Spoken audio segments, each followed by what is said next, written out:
waxaan joognaa ziyaartii sheekhayni Sheekh Cali Cabdulle radiyallahu anhu wa radaahu.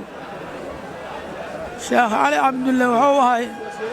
dadka Soomaaliya diinta ku nooleeyay oo dariiqada xoojiyay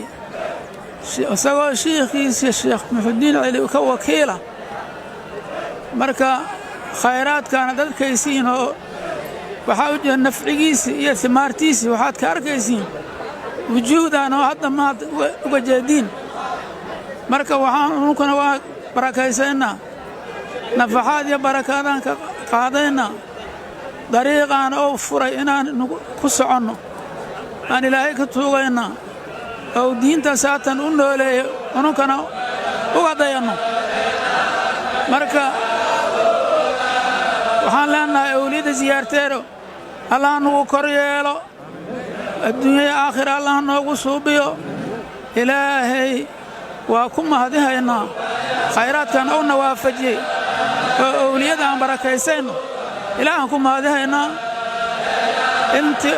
naga dambaysana inay saatan ugu bayataa la rabaa sheekha